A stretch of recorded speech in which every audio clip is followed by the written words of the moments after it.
Lesson 1.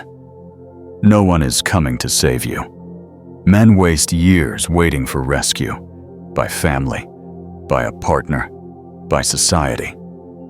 They expect support when life breaks down. They wait for understanding when they suffer. They hope someone will step in to make the weight lighter. But the Stoic truth is unflinching. No one is coming. Your pain is yours. Your battles are yours. Dependence is illusion. Marcus Aurelius wrote, "You have power over your mind, not outside events." Realize this, and you will find strength. Every time you wait for help, you surrender that strength. Self-reliance is not an option. It is law. Men who fail to accept this early become bitter.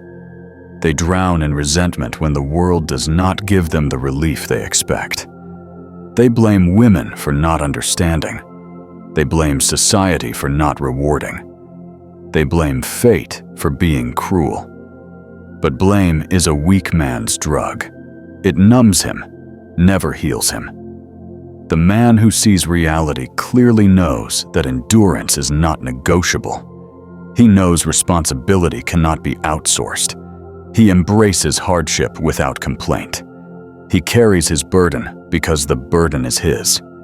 Silence becomes his shield. He does not plead for sympathy. He does not broadcast his struggle. He takes pride in his solitude because solitude proves he is enough.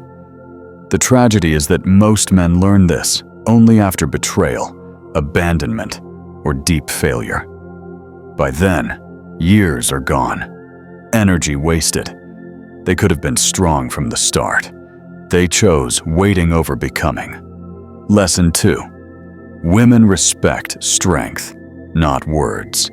Men are conditioned to believe that love is guaranteed if they are kind enough, attentive enough, expressive enough. They are told to pour out emotions, to explain, to justify, to constantly reassure. They believe words will secure loyalty, but Stoicism reveals the flaw. Words without power are empty. Women do not respect words. They respect strength. They respect the man who is calm when tested, who is silent when provoked, who is stable when emotions storm.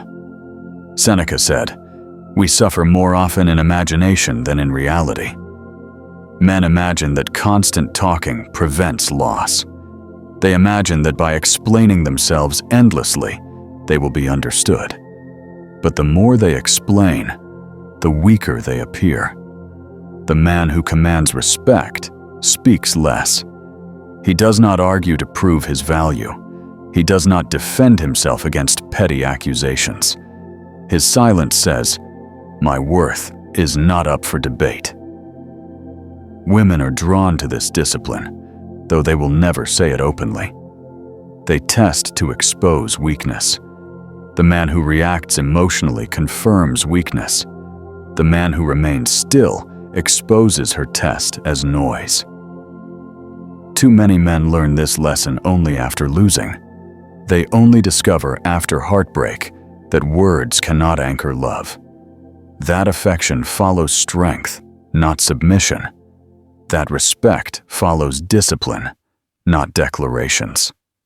Lesson 3. Time is ruthless. A man wastes time believing he has plenty of it. He wastes youth chasing comfort, distraction, and entertainment. He believes he can begin later. He thinks discipline can wait. He assumes strength will always be available.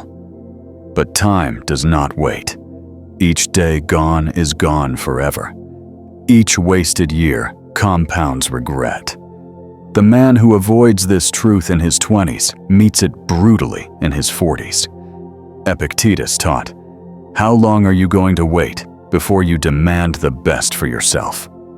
Men postpone seriousness. They delay responsibility. They tell themselves stories.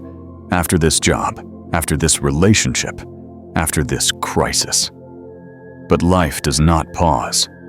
Time is the one debt every man must pay, with or without choice. The question is whether he spends it as investment or as waste.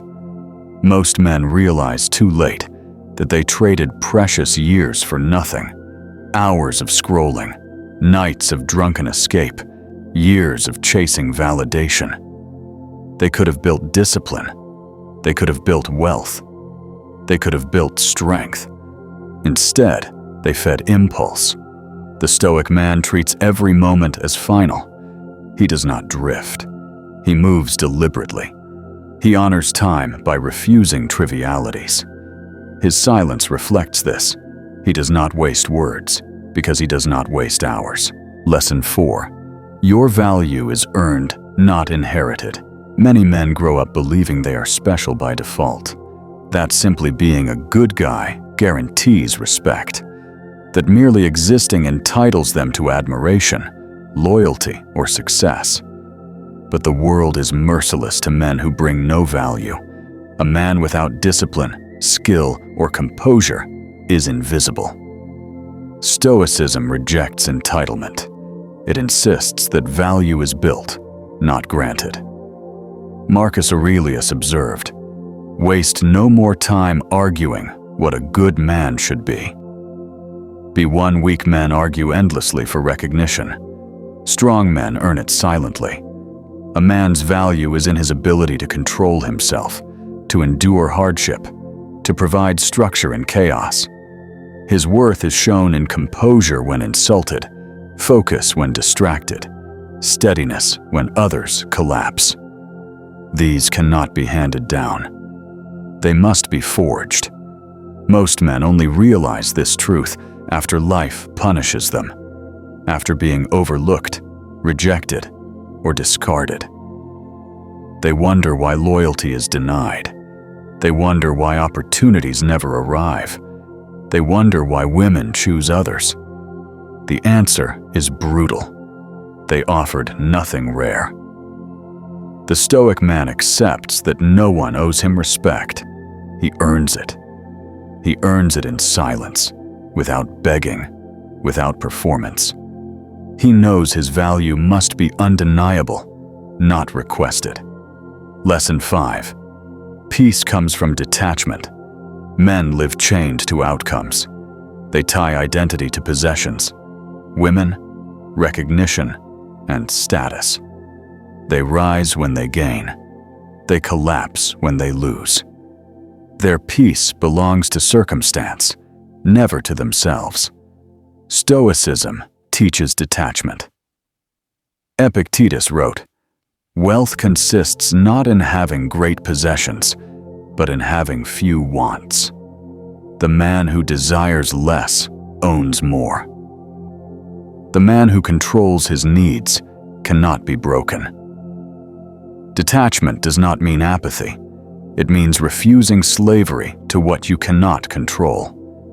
The Stoic man builds his frame so strong that whether abandoned, insulted, or deprived, he remains intact. This detachment shows itself most in silence.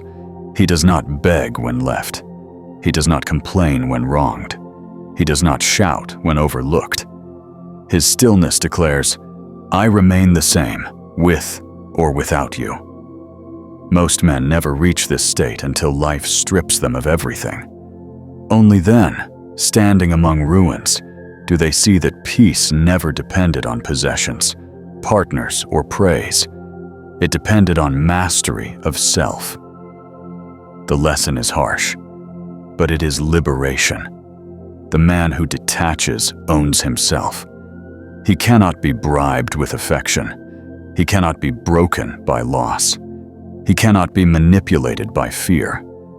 The Stoic man learns them early. He lives without illusions. He carries his burdens silently. He builds value without complaint. He embraces time with urgency. He holds peace by detachment. Power is not in noise. Power is in clarity. Power is in silence.